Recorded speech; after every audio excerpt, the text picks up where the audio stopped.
আহা, নিজেকে নিজে জাহান্নাম থেকে বাঁচান। বলেন, কি বলছি বলেন, আবার বলেন। রাসূল বলেন, ইয়া মাশারান নিসা, হে মেয়েরা শুনো, তাসাদ্দাকনা, কিছু কিছু সাদাকা করবা তোমরা। ইন্নী উরিতু কুন্না মিন আকসারি কুন্না মিন আহলিন নার, আমাকে দেখানো হয়েছে তোমাদের অধিকাংশ জাহান্নামী। নাউজুবিল্লাহ বলেন। প্রতি 1000-এ একজন মানুষ জান্নাতি। বলেন, এবার ওই জান্নাতীদের 1000-এর মধ্যে একজন রমণী জান্নাতি। খেলনা এ হাদিস, খেলনা এ হাদিস দিলের দুনিয়াকে পাগল করে দেওয়ার কথা ছিল। 1000 পুরুষের মধ্যে একজন জান্নাতি, আর 1000 জান্নাতির মধ্যে একজন নারী জান্নাতি। কি কত কম? আরে 999 পর্যন্ত জাহান্নামী, 10 লক্ষে একজন। বলেন, রাসূল বলেন, বুখারী মুসলিমের হাদিস, উরিতু কুন্না মিন আকসারি কুন্না মিন আহলিন নার। এটা বুখারী শরীফ জেলদ আউয়াল, ডান দিকের পৃষ্ঠা 2 থেকে 3টা হাদিস উপরে আছে। প্রথম খণ্ডের এই ডান দিকের পৃষ্ঠা 2 থেকে 3টা হাদিস কি আছে? উপরে আছে। বাবু কুফরিন দুনা কুফরিন, বাবু কুফরিন দুনা কুফরিন, তাসাদ্দাকনা ইয়া মাশারান নিসা, হে মেয়েরা সাদাকা করো। ফাইন্নী উরিতু কুন্না মিন আকসারি কুন্না মিন আহলিন নার, তোমাদের অধিকাংশ জাহান্নামী।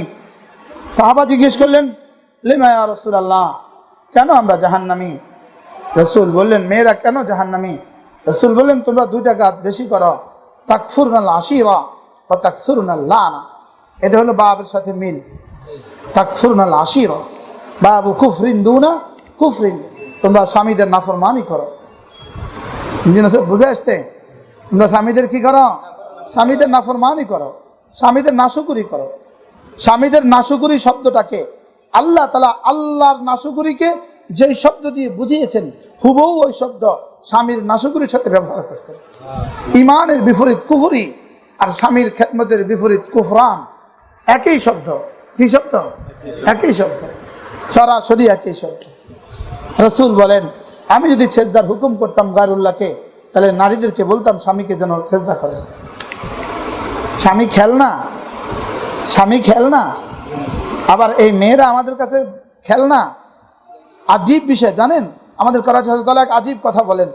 আপনার দোকানে একটা কর্মচারী আছে, আপনি ওর সাথে যা ইচ্ছা তা ব্যবহার করেন। একদিন হঠাৎ করে ইউনিয়ন পরিষদের চেয়ারম্যান সাহেব আপনার দোকানের সামনে দিয়ে যাওয়ার সময় কি বলে জানেন? এই দোকানদার ভাই, জানেন এই ছেলেকে? এই ছেলে আমার ভাতিজা, ওর দিকে চেয়ে রাখবেন। কালকে থেকে কিন্তু দুর্ব্যবহার আর করে না। কি লিগা? এটা চেয়ারম্যানের কি, এবং চেয়ারম্যান সাহেব বলছে এটার দিকে চেয়ে রাখবেন। স্বয়ং আমাদের করাচি হযরত ওয়ালা বলেন, আল্লাহ তাআলা কি বলে জানেন? এই পুরুষগুলো শুনো, এই মেয়েদেরকে তোমরা তোমাদের ঘরে নিয়ে আসছো, দেখো, আকুলু লাহুন্না কাওলাম মারুফা, খবরদার আমি সুপারিশ করছি, না না আমি আদেশ করছি, এদের সাথে সুন্দর কথা বলবা। এদের সাথে কি বলবা বলেন? সুন্দর আচরণ করবা। সুবহানাল্লাহ বলবেন না? কে কার সাথে সুন্দর আচরণের নির্দেশ দিচ্ছেন?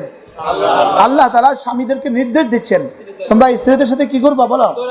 সুন্দর আচরণ করবা। এবার কি আচরণ করা উচিত? কি হয়? আর নারীদেরকে কি আচরণ করা উচিত? বুঝে নাই ইসলাম কিভাবে কিভাবে ব্যালেন্স ঠিক করছে ইসলাম।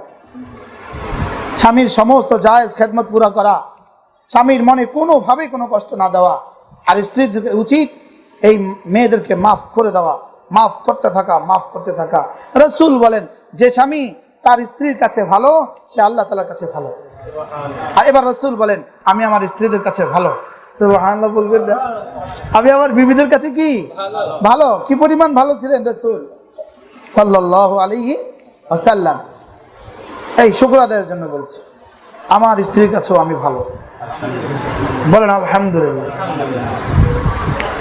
এক জাররা অভিযোগ আমার স্ত্রীর কাছ থেকে আমার বিরুদ্ধে জীবনে কখনো শুনবেন না ইনশাআল্লাহ। বলেন আলহামদুলিল্লাহ। কি বাহাল, তাইলে কি বলছি বলেন? স্বয়ং রাসূল বলছেন, স্বয়ং রাসূল করিম সাল্লাল্লাহু তাআলা আলাইহি ওয়াসাল্লাম বলেন, যেই মেয়ে মারা যায়, আইয়ুমা ইমরাতিন মাতাত, যে মেয়ে মারা যায়, ওয়া যাওজুহু রাদিন, তার স্বামী তার উপরে রাজি, তার স্বামী তার উপরে রাজি, এই মেয়েকে আল্লাহ বলবেন যাও জান্নাতের যেই দরজা দিয়ে যাও ওই জান্নাতে চলে যাও। কি হয় এখন আমাদের মেয়েরা এগুলো শুনছে কবে? ও কেন হবে? স্থায়ী মজলিস বলতে তো কোনো শব্দ নাই, ওদেরকে তো বয়ান করার কোনো মাসালা নাই। বাস্তব না বাস্তব বলেন? হ্যাঁ, ওদেরকে আমরা কিছুই করলাম না আর শুধু বললাম ওরা এই আচরণ করে কেন। এটা তো ওর উপরে আমি জুলুম করলাম। ওকে আমি সিলেবাস দিলাম না, এখন পরীক্ষা নিলাম। কি বলছি বলেন? ওকে আমি কি দিলাম না? সিলেবাস দিলাম না, এখন আমি পরীক্ষা নিলাম। একটা মজার সংবাদ শোনাই আপনাদেরকে। আজকে সকালে ডিগ্রি পরীক্ষা দিবে এক মেয়ে, আমাদের এখানে ভর্তির মাসালা আসছে। সে নাজরা বিভাগে ভর্তি হবে। সব শিক্ষিকা বল, শিক্ষক শিক্ষিকারা এক বক্তব্য, রাখবো না আমরা, এত বড় মেয়ে আমরা রাখবো না। আমি বলছি এটাকে আমি রাখবো কেন? এটা যদি 10 দিন থাকে, 10 দিন, এই মেয়ে থেকে 1 লক্ষ মানুষ গুনাহ থেকে বেঁচে যাবে। কি 1 লক্ষ হবে কেন? লক্ষ লক্ষ পুরুষ গুনাহ থেকে বেঁচে যাবে এই এক মেয়ে দুরুস্ত হওয়ার দ্বারা। এক মেয়ে দুরুস্ত হওয়া মানে কি? এই মেয়ে যদি 100 বার বাজারে যায়, জীবনে 100 বার নিয়ে যায় বাজারে, যারা বাজারে যায় 100 বার নিয়ে যায়, জীবনে 1000 বার বাজারে গেছে কিনা? প্রতিবারে যদি 1000 পুরুষ তাকে দেখে তো কত হয়েছে? কথা কয় না। এই মেয়ে চাকরি করে, কত হাজার পুরুষ দেখছে তাকে? হাজার হাজার লাখ লাখ দেখছে কিনা বলেন? কত গুনাহ হয়েছে? এক মেয়েকে দেখে দেখে 1 লক্ষ পুরুষ যে পরিমাণ গুনাহ করবে, এই মেয়ের পিঠে পিঠে এই পরিমাণ আযাব হবে। নাউজুবিল্লাহ বলেন। এই মেয়ের পিঠে যে পরিমাণ আযাব হবে, এই মেয়ের আব্বা আম্মার পিঠে এই পরিমাণ আযাব হবে। নাউজুবিল্লাহ বলেন। তাহলে এক মেয়ের দিন শিখানো কত জরুরি। আজকে 1 বছরের মেয়েটা, এটাই তো 17 বছর পরে যুবতী। কথা বলে না তো? 17 বছর যেতে কতক্ষণ? 17 বছর। 17 বছর পরে এই মেয়ে কি যুবতী। এখন আজকের 1 বছরের মেয়েটা, আজকের 6 বছরের মেয়েটাকে আমি দিন শিখাচ্ছি, 17 বছরের পরে এই মেয়ে দিনদার না বদ্দিন? কি ভাই? দিনদার। আজকের 6 বছরের মেয়েটাকে আমি দিন শিখাচ্ছি, 20 বছর বয়সে এই মেয়ে দিনদার না বদ্দিন? এই মেয়ের বিয়ের দিন এই মেয়ে দিনদার না বদ্দিন? ইতিমধ্যে এক ঘটনা ঘটে গেছে। এক ভদ্রলোকের বোন চলে গেছে, আরেকজনের হাত ধরে চলে গেছে। আর যার বোনটা চলে গেছে সে কোটিপতি। সে কি কোটি কোটি টাকার মালিক। সে বোনটা চলে গেছে, চলে যাওয়ার 2-4 দিন পরে আবার আয়া পড়ছে। আবার কি? আবার আয়া পড়ছে। এবার আমার সাথে পরামর্শ করছে। আগে তো আর কোনোদিন পরামর্শ করে নাই, এখন পরামর্শ করে। হুজুর এখন কি করতাম? আমি যে হালে আছে এ হালে সুদর্ণপুর মাদ্রাসায় ভর্তি করে দেন। কি?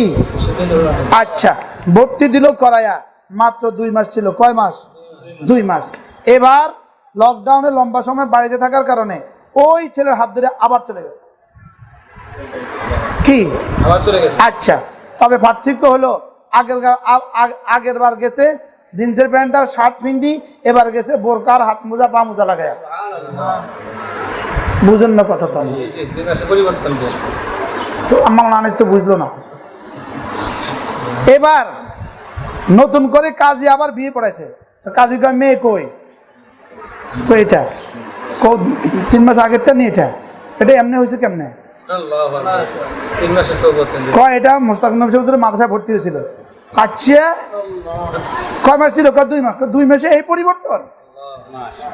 কি ভাই? তাইলে এক বাচ্চা মাদ্রাসায় ভর্তি হওয়া মানে বলেন লক্ষ লক্ষ পুরুষকে গুনাহ থেকে বাঁচিয়ে দেওয়া। এটা আজকে বুঝে আসছে আমার। কি বলছি সবাই বলেন? এক মেয়েকে, 6 বছরের মেয়েকে মাদ্রাসায় দেওয়া, বলেন লক্ষ লক্ষ পুরুষকে গুনাহ থেকে বাঁচিয়ে দেওয়া। কি এই বুঝছেন? কি বুঝছেন বলেন? Matric pass, inter pass, degree pass, যে কোনো মহিলা মেয়ে আসবে রাখি দিবেন। হেদায়া পড়তে আসছে, তাকে বলবেন মা তুমি অন্যখানে ভর্তি হও। কি বলছি বলেন? নজরিয়া পাল্টান। হেদায়া পড়তে আসছে, জায়গা থাকলে রাখেন। কিন্তু ডিগ্রি পড়ে যে মেয়েটা আসছে ওই মেয়েটাকে একদিনের জন্য কি করবেন না, ফেরত দিবেন না। মনে থাকবো না ইনশাআল্লাহ। আল্লাহ তাআলা তৌফিক দান করেন। তাহলে আমি মা বোনদেরকে কি বলছিলাম, আল্লাহ তাআলা আমাদেরকে ঈমানের নিয়ামত দিয়েছেন। বলেন কিসের নিয়ামত দিয়েছেন? এখন আমরা জান্নাতি। বলেন এখন আমরা কি? এখন কি আমরা জান্নাতে মওতের পরে সঙ্গে সঙ্গে যেতে চাই, নাকি 1000 বছর আযাবের পরে যেতে চাই? বলেন। সঙ্গে সঙ্গে যেতে চাই। মা বোনরা মনে মনে বলেন, আমার সাথে সাথে বলেন, প্রশ্নের উত্তর দেন। আপনারা কি মওতের সঙ্গে সঙ্গে জান্নাতে যেতে চান, নাকি আযাব ভোগ করে জান্নাতে যেতে চান? সঙ্গে সঙ্গে যেতে চাই। আর যদি আযাব ভোগ করে জান্নাতে যেতে চান, তাহলে গুনাহ এই পরিমাণ করেন যেই পরিমাণ আযাব ভোগ করার ক্ষমতা আপনার আছে। হাকিমুল উম্মত মুজাদ্দিদ মিল্লাত আশরাফাই আল্লাহ মারকাদা তিনি বলেন, গুনাহ এই পরিমাণ করো যেই পরিমাণ আযাব ভোগ করার ক্ষমতা তোমার কি আছে। গুনাহ শরীরের জন্য, দিলের জন্য গুনাহ কেমন? শরীরের জন্য বিষ যেমন। বলেন, আবার বলেন। শরীরের জন্য বিষ যেমন, গুনাহ